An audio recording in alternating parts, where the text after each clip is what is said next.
जनसंख्या के लिए अच्छा है। मैं बस फायदे गिनवा रहा हूं। ब्रह्मचर्य क्यों? पहले तो ब्रह्मचर्य है क्या? ब्रह्मन मतलब जो परम है या ईश्वर, चर्य मतलब मार्ग। जो परम के मार्ग पर है या जो ईश्वर के रास्ते पर है, एक ब्रह्मचारी है। जो ईश्वर के रास्ते पर है का मतलब है, देखिए, आखिरकार हर कोई आनंद की खोज में है ना? जाने या अनजाने में। हाँ या ना? हाँ। क्योंकि आपको आनंद नहीं मिला तो आपने सुख से काम चला लिया। सुख आनंद नहीं है। सुख बस आनंद की परछाई भर है। यह सुंदर है, लेकिन यह बहुत सीमित है। जब भी आप खुद को सुख में लगाते हैं, अगर आपको सुख लेना है तो सुख के लिए आपको किसी इंसान की या किसी चीज की जरूरत पड़ती है कि नहीं? जितना आप सुख की गहराई में जाते हैं, उतनी ही गहराई से आप उस इंसान या उस चीज से बंध जाते हैं। हाँ?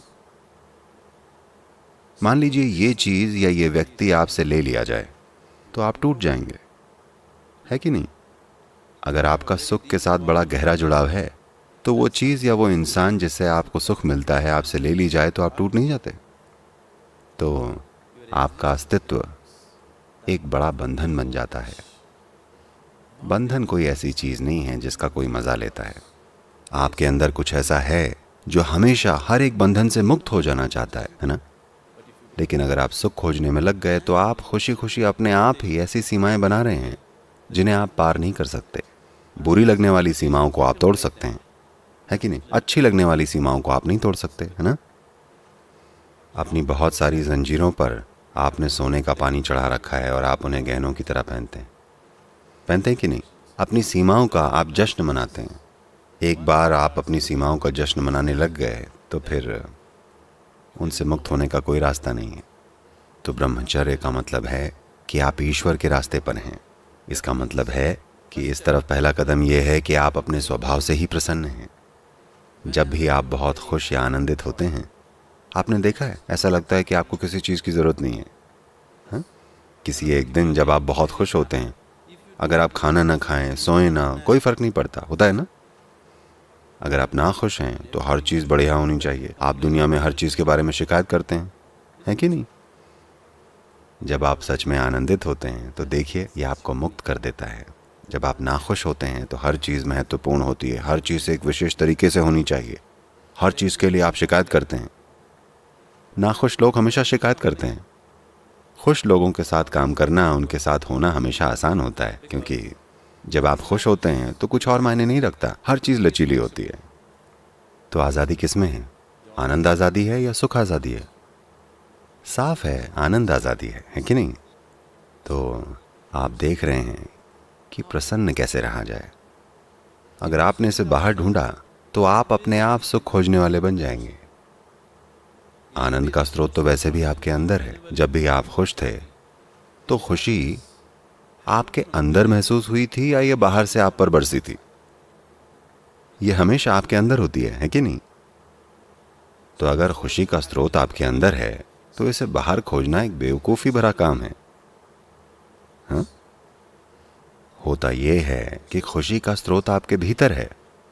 बस आनंद पाने के लिए आप बाहरी चीजों का इस्तेमाल करते हैं, या दूसरे शब्दों में आपका आनंद धक्का मारकर स्टार्ट होता है। क्या हम इसे सेल्फ स्टार्ट बना लें? आपको नहीं चाहिए। अगर आपने अपने आनंद को सेल्फ स्टार्ट बना लिया है तब आप एक ब्रह्मचारी हैं।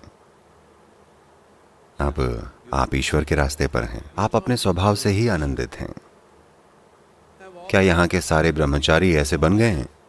हो सकता है नहीं, लेकिन इरादा यही है। वो इस तरफ काम कर रहे हैं। इस तरफ काम करने के लिए आपको एक स्थान और समय चाहिए होता है, आपका अपना, जिसमें आपको अपने जीवन में दूसरी चीजें हैंडल न करनी पड़े। इसलिए उन्होंने जीवन जीने का एक खास तरीका चुना है। अभी कल हम लोग ऊपर पहाड़ पर गए थे। सिर्फ अपने शरीर का भार लेकर ऊपर चढ़ने में आप में से कई लोगों के पैर कांपने लगे थे, है कि नहीं? मान लीजिए आप अपने कंधे पर 4 लोगों को बैठाकर ऊपर चढ़ना चाहते हैं। आप में से कितने लोग ऊपर पहुंच पाएंगे? आप में से ज्यादातर नहीं पहुंच पाएंगे, है कि नहीं? इसीलिए ब्रह्मचर्य। आप समझे? आप बहुत ऊंची चोटी पर चढ़ने की तैयारी कर रहे हैं। अगर आपके पास 10 लोगों को कंधे पर लेकर चढ़ने की ताकत होती तो ये शानदार बात होती, लेकिन ऐसे लोग हमें बहुत कम ही मिलते हैं। अकेले चलना बेहतर होता है, इसलिए वो अकेले चलते हैं।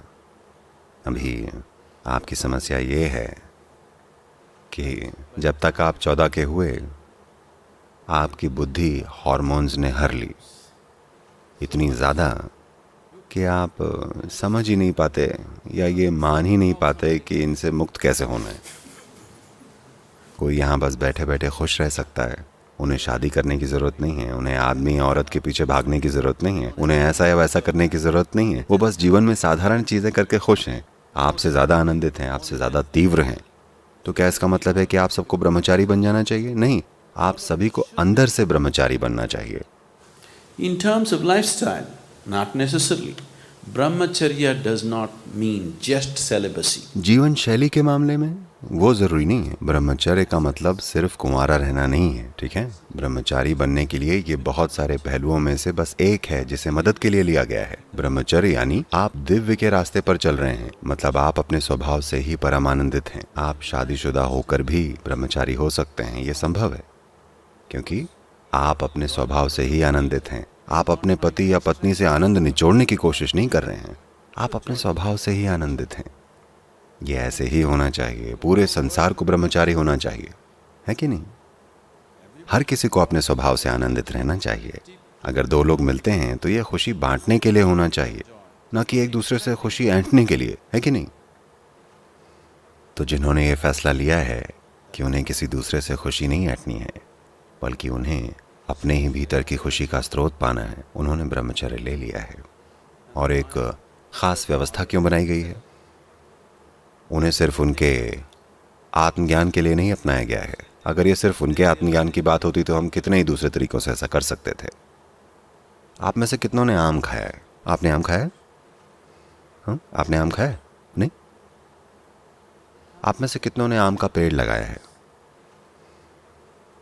देखा, केवल 10 लोगों ने आम का पेड़ लगाया है, पर आम खाया सबने है। ऐसा सिर्फ इसलिए क्योंकि लगातार हर पीढ़ी में वो 10 लोग आम के पेड़ लगा रहे हैं और सब लोग खा रहे हैं, है ना? तो आध्यात्मिक मार्ग को पूरी ईमानदारी के साथ जारी रखने के लिए ब्रह्मचारियों की ज़रूरत है। ब्रह्मचारी का मतलब है कि हम उन्हें इस तरह से रख रहे हैं कि उनकी ऊर्जाएं ढीली हैं, लचीली हैं। हम उनसे कुछ भी बना सकते हैं, मतलब कुछ भी बना सकते हैं। मैं 10 ब्रह्मचारियों को एक में मिला सकता हूँ और 10 ब्रह्मचारियों से एक बहुत बड़ा इंसान बना सकता हूँ, एक बहुत बड़ी शक्ति। हमने उनकी ऊर्जाएं ढीली रखी हैं, उनका कोई व्यक्तित्व नहीं है। आप उन्हें जैसे भी मोड़ें वो वैसे ही बन जाएंगे।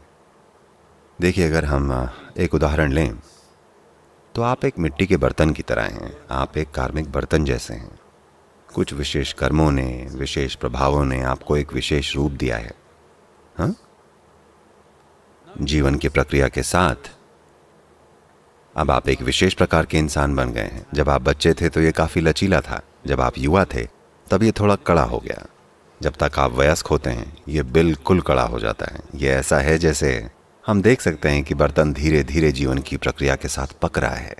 अब जब तक आप बूढ़े होंगे तब तक ये पूरी तरह से सख्त रूप होगा। अगर आपने इसके साथ कुछ भी किया तो ये टूट जाएगा। देखिए, अभी यहाँ एक पका हुआ बर्तन है, अगर आप इसका आकार बदलने की कोशिश करें तो ये केवल टुकड़े टुकड़े ही होगा, है कि नहीं?